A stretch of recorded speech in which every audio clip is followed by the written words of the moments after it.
Olá, eu sou Ivan Lima e hoje vou contar para você quem foi Maria Bonita. Confesso que esse é um desafio.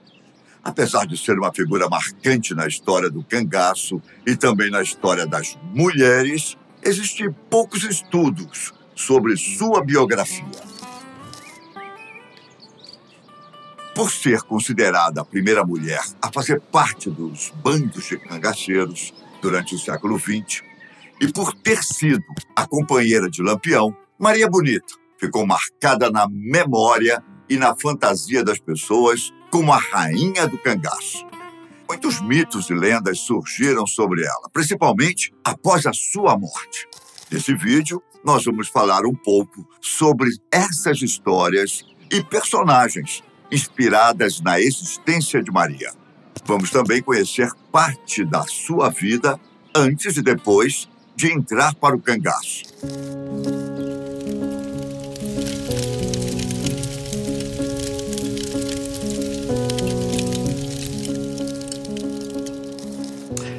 Por que a mulher ia para o cangaço? Era comum ter mulheres cangaceiras? Essas são algumas perguntas que costumam aparecer quando falamos de Maria Bonita. Bom, na verdade, a presença de mulheres no cangaço não era frequente. Inclusive, era desencorajada.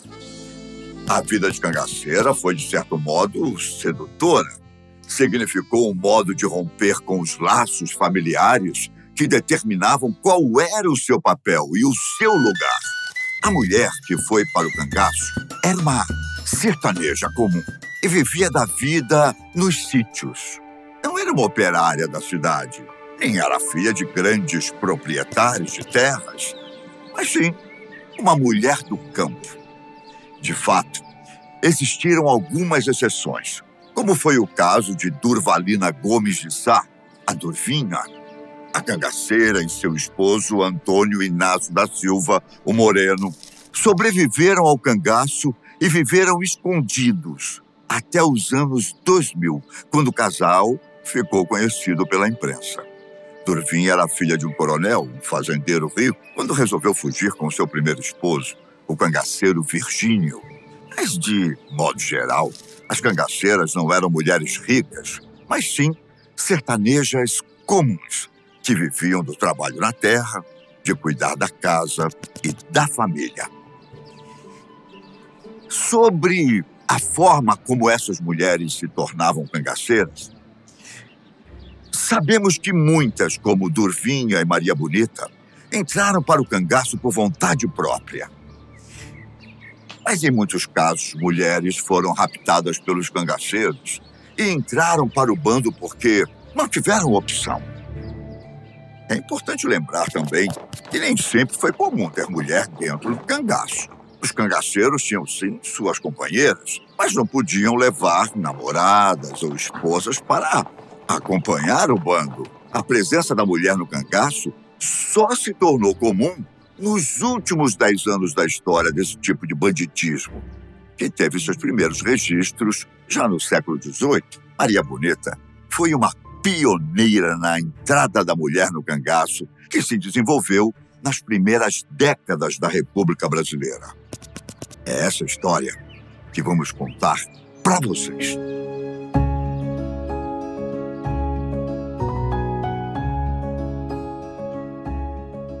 Com o apelido de Bonita, ficou conhecida na história a sertaneja Maria de Déa, como realmente era chamada por quem a conheceu, ou Maria Gomes de Oliveira, seu nome de batismo. Mas no bando de cangaceiros, em sinal de respeito, era chamada apenas de Maria do Capitão. O nome Bonita ela só recebeu depois da sua morte. Foi um apelido dado pelos jornais, livros e cordéis que espalharam a fama da rainha do cangaço.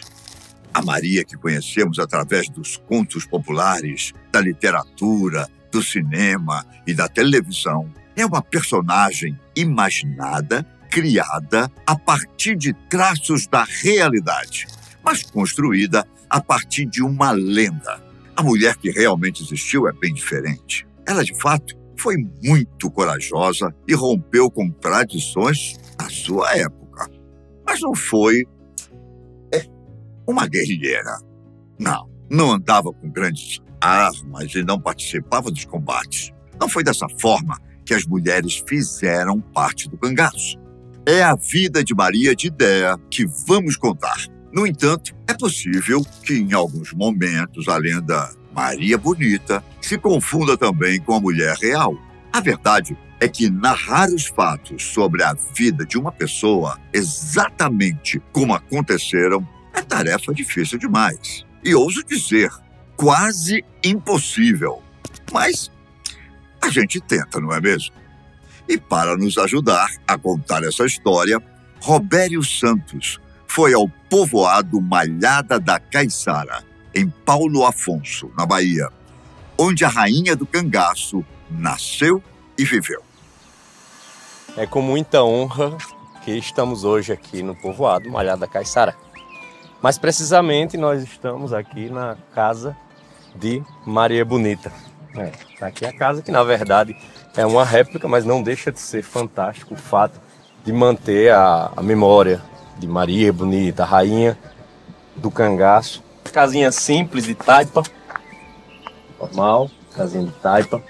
Aos moldes mesmo, existem algumas fotografias da antiga casa que ficava aqui e refizeram em cima, baseado mesmo na casa. Esse é o local onde Maria de Idéia nasceu no dia 17 de janeiro de 1910, como está escrito em sua certidão de batismo. Ela foi filha de Maria Joaquina, Dona Déa, e de José Gomes, ou Zé Felipe, como era conhecido. Era uma família de agricultores sertanejos típicos da época. O sustento vinha da plantação de milho, feijão e mandioca e da criação de alguns animais. Maria de Idéia se casou muito nova, com apenas 15 anos de idade. O casório foi arrumado pelo pai, que fazia muito gosto da união da filha com o sobrinho, José Miguel da Silva, que tinha a profissão de sapateiro. Ele era conhecido como Zé de Neném. Na época e na região, era comum acrescentar ao nome do primeiro filho de um casal o nome do pai ou da mãe. Por isso, Zé de Neném e Maria de Idéia. Os dois tiveram um casamento complicado e com muitas brigas. Por isso, ela costumava voltar para a casa dos pais. Praticamente, eles já não viviam mais juntos, antes mesmo de Maria conhecer Lampião. A tentativa de assaltar Mossoró, no Rio Grande do Norte, no dia 13 de junho de 1927, foi um divisor na trajetória do cangaço de Lampião.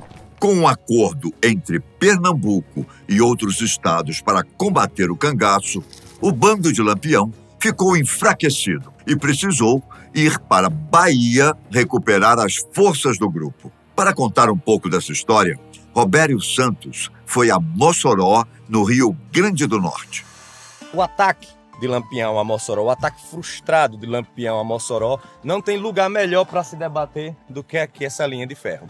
Lembremos que Mossoró, em 1927, já era uma cidade grande, já era uma cidade, para ser mais exato, a segunda maior cidade, no caso do Rio Grande do Norte. Do interior a maior, tirando Natal, claro, que é a capital Natal.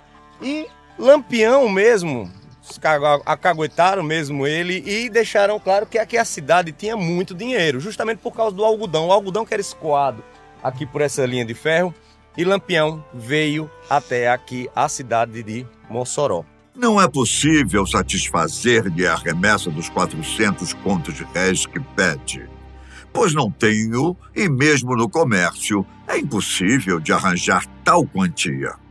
Ignora-se onde está refugiado o gerente do banco, senhor Jaime Guedes. Estamos dispostos a recebê-los na altura em que eles desejarem. Nossa situação oferece absoluta confiança e inteira segurança.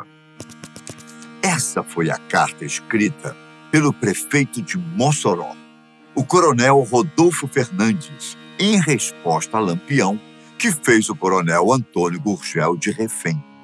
O seu conteúdo já era conhecido e foi divulgado pela imprensa da época, mas o documento ficou escondido durante anos. até ser encontrado e doado ao Palácio da Resistência em Mossoró por Robério Santos. A carta é uma das provas de que a cidade não cedeu às ameaças de Lampião. O banco e a prefeitura montaram trincheiras com homens armados para resistir ao ataque. No confronto, 2 cangaceiros foram mortos. O restante do bando fugiu para o Vale do Jaguaribe, mas foi novamente reprimido pela Volante do Ceará. Em Mossoró, Robério visitou os lugares onde foram organizadas as trincheiras armadas. Vejam só. Trincheira na residência do prefeito, que é lá. Trincheira de Tertuliano Fernandes, trincheira de Alfredo, trincheira do Telégrafo Nacional. Existem algumas fotos, inclusive, deles entrincheirados na casa do prefeito. Existem algumas fotos deles numas trincheiras. Já que aqui na cidade é algodoeira, né, tinha muito algodão, a cidade eles acabaram fazendo piquetes aqui com algodão, com os fardos de algodão pesadíssimos. E acabaram tirando uma fotografia clássica, essa eu vou mostrar a vocês aqui na tela, onde eles armados aqui, mostrando pose heróica, mesmo, inclusive, a trincheira, se não me engano, é aqui em frente à casa do prefeito. Depois do fracasso na tentativa de assaltar Mossoró, Lampião precisou recompor seu bando, pois além das mortes, houve muitas desistências. Foi necessário também formar uma nova rede de proteção por meio dos coiteiros. Como sabem, os coiteiros eram aqueles que davam asilo e proteção aos cangaceiros. Geralmente eram fazendeiros, gente com posses e também com autoridade política, como, digamos, um coronel. Para fortalecer o bando e sua rede de proteção, Lampião foi para a Bahia, onde esperava ter mais segurança com o auxílio do coronel Petronilo de Alcântara. No ano de 1929, quando foi à Malhada da Caiçara, ele recebeu abrigo na casa dos pais de Maria Bonita. Foi nessa época que os dois se conheceram. Pesquisadores e biógrafos afirmam que Lampião estava de passagem pela segunda vez na casa dos pais de Maria, quando ele viu aquela mocinha morena, bonita, logo perguntou se ela sabia bordar. A resposta foi positiva. Então ele deixou 15 lenços para serem bordados com suas iniciais e disse que voltaria. Quando ele voltou, aí o namoro começou e durou mais ou menos 1 ano. Mas eles só conseguiam se encontrar de vez em quando. As irmãs de Maria contaram que ela já simpatizava com a figura de Lampião, antes mesmo de conhecer.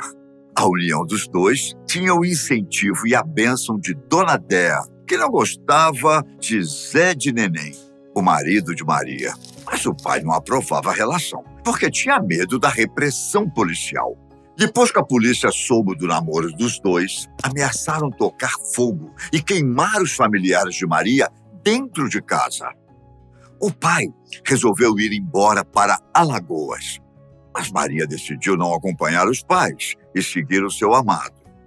Os dois viveram juntos até a morte e tiveram uma filha chamada Expedita, que nasceu em 1932 e foi criada por João Ferreira, o único irmão de Lampião que não se tornou cangaceiro. A entrada de Maria no bando foi acompanhada pela de Mariquinha, que foi sua cunhada. Ela também decidiu fugir com um namorado, o cangaceiro Labareda. A verdade é que o próprio Lampião era contra a entrada de mulheres no cangaço. Conforme a tradição dos cangaceiros, eles poderiam sim ter namoradas, esposas, mas as mulheres não podiam acompanhar os bandoleiros, até o dia em que Maria convenceu Lampião a mudar as regras e se juntou ao bando. A vida da mulher do cangaço, primeiramente, respeito ao marido, para sair bem. A segunda, como eu vivia, era dirigir tudo, chamar atenção, seguir como a dona de casa.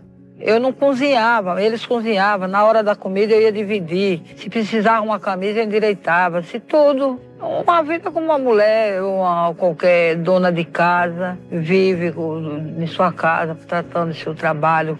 É a mesma vida da mulher do cangaço. Lá eu tinha uma boa vida, meu filho. Lá eu vivia, era cheia de ouro, bem vestida, cheia de anel, aqueles lenços cheios de anel, então.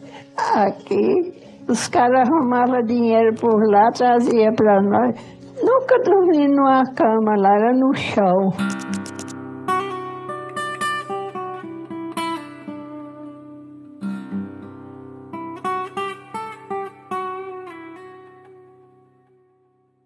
Lampião rompeu com a tradição e com a sua própria palavra de que não colocaria a mulher no cangaço. Depois de Maria, o registro é de que mais de 60 mulheres fizeram parte dos bandos. O tempo das cangaceiras durou mais ou menos 10 anos e muitos casais ficaram famosos. Adília e Canário, Sheila e Zé Sereno, Lídia e Zé Baiano, Dadá e Corisco, Maria Bonita e Lampião. Ao contrário do que imaginamos hoje em dia, as cangaceiras não lutavam ao lado dos seus companheiros. Quando aconteciam os combates com as forças policiais, 2 ou 3 homens ficavam para proteger as mulheres. Elas sabiam atirar e portavam pequenas armas, mas apenas para proteção pessoal e até mesmo para ajudar em sua localização, caso se perdessem do bando. A cangaceira não era uma guerreira, como uma amazona. Seu papel era apenas de esposa ou namorada. Mulheres e cangaceiros fizeram longa união. Portanto, Maria Bonita, na vida do Lampião, na história do cangaço, não constitui exceção. Corisco teve Dadá, mulher de amor vibrante. Jararaca teve esposa. Dois de Ouro teve amante. Cruz Vermelha, companheira. Roque e assim por diante. Sendo por Maria Bonita prontamente apelidada, por Rainha do Cangaço, também cognominada, era por todos querida e, com temor, respeitada.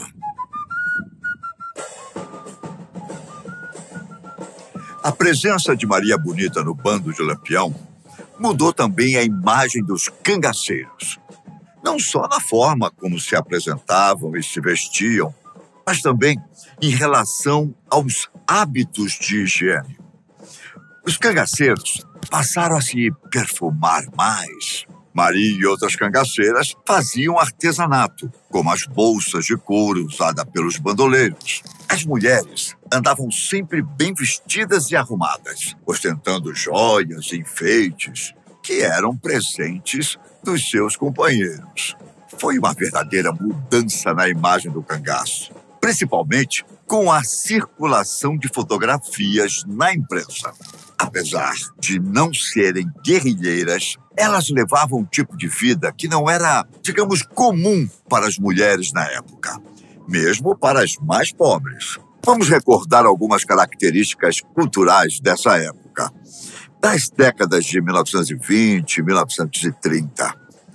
Tanto no campo quanto nas cidades, existiam regras, formais e informais, que colocavam a mulher em um lugar social de subordinação ao homem, não só no ambiente familiar e na vida sexual, mas também no mundo do trabalho. De modo geral, a vida pública era reservada ao homem. Para a mulher, destinava-se o ambiente doméstico.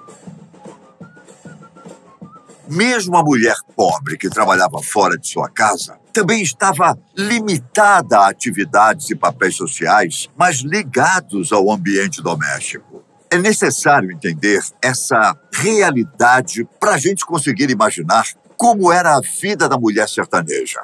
Bom, não existiam muitas opções. O desejado na época era que a mulher se casasse, cuidasse da casa, do marido e dos filhos. Para aquelas mulheres que foram por vontade própria, O cangaço representava a maior liberdade. Era uma forma de fugir dos casamentos arranjados e escolher o seu companheiro. Apesar das dificuldades da vida nômade fora da lei, o cangaço era uma alternativa ao destino como dona de casa.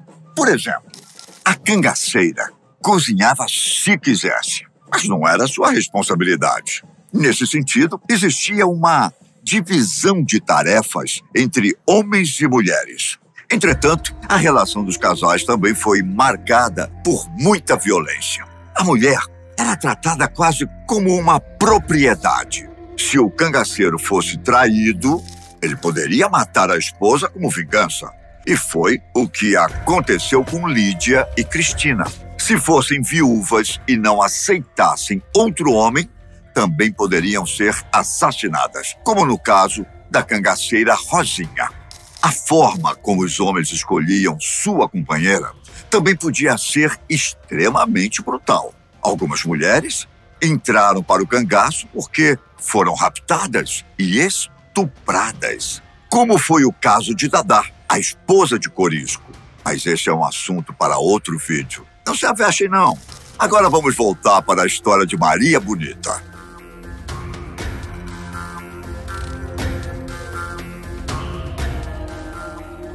Dentro do bando, Maria se comportava como chefe, a esposa do capitão, rei do cangaço. Dizem que ela influenciava as decisões de Lampião, o que era motivo das brigas entre o capitão e Corisco. Ela trabalhava menos e até fazia piada com o trabalho das outras mulheres. Essa é uma personalidade bem diferente da imagem que nós temos hoje em dia, não é? De uma mulher séria e brava, de uma cangaceira impiedosa. Na verdade, Maria Bonita era uma moça alegre, gargalhava alto e gostava de fazer graça com o Lampião e com as cangaceiras. Não foi uma combatente ou guerrilheira, mas sim foi uma mulher muito corajosa e realmente mudou a história do cangaço. Em seus últimos anos de vida, Lampião não era mais o rei das caatingas, o homem implacável dos seus tempos áureos.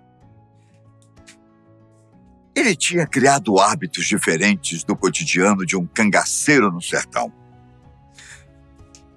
Desde 1936, levava uma vida sedentária e passava mais tempo do que o normal em seus esconderijos. Lampião também esteve doente em alguns momentos, quando ficou escondido na Grota do Angico, antes do confronto que o levou à morte. Na época, o cangaço já não era tão forte e frequente como o produto dos problemas sociais. Quando Lampião e Maria morreram, o movimento se limitava a alguns persistentes que não conseguiam mais abandonar esse estilo de vida.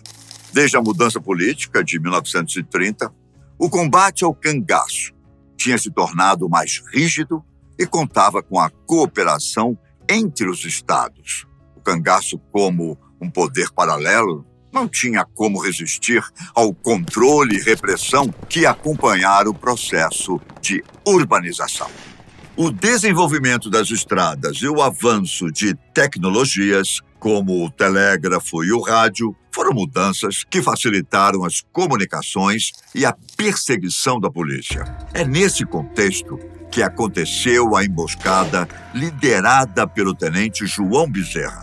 No dia 28 de julho de 1938, o bando estava reunido na Grota de Angico, em Poço Redondo, no Sergipe, quando a volante chegou. Lampião, Maria Bonita e mais 9 cangaceiros morreram durante o tiroteio. Suas cabeças foram cortadas e expostas como troféus da vitória contra o rei do cangaço. As cabeças de 9 cangaceiros chegaram até Maceió. Outras 2 ficaram em uma cidade vizinha porque estavam mais deterioradas. Dentre as que chegaram na capital alagoana estavam as cabeças de Maria Bonita e de Lampião, que foram amplamente fotografadas. Para contar um pouco dessa história, Robério Santos visitou a capital alagoana e foi até o Palácio do Governo, onde o cortejo fez sua primeira parada na cidade. No dia 31 de julho de 1938, o cortejo fúnebre das cabeças, com as 11 cabeças, estava em cima de um caminhão. Ele sai às 5 da manhã, mais ou menos, lá de Santana do Ipanema, para vir para cá, para Maceió, capital, né? E o que é que acontece? Durante o percurso, foi se juntando em torno de 50 carros. Imagina para aquela época. Hoje não, a gente aqui para chegar aqui foi um trabalho da peste, na hora de pico. Naquela época, 50 carros. E ao entrar aqui na cidade, juntou em torno de 10 mil pessoas acompanhando todo o cortejo para ver principalmente a cabeça de Lampião. Porque, por mais interessante que seja, todas as cabeças, curiosos e tal, o pessoal nos jornais, é tanto que os jornais acabavam colocando só a cabeça de Lampião. Pegaram a cabeça de Lampião e levantaram.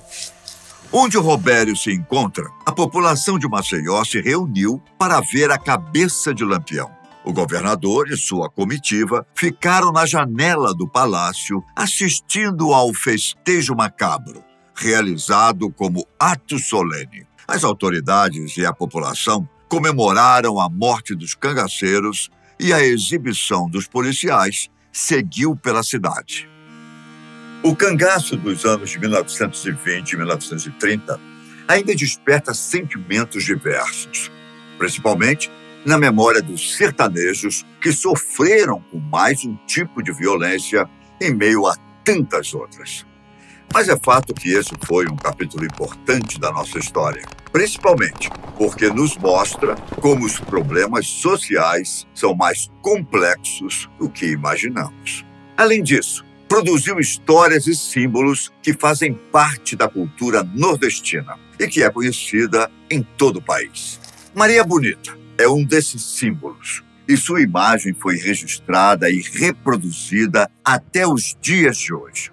O nome Maria Bonita é encontrado em hotéis, ruas, grupos musicais e até em escolas.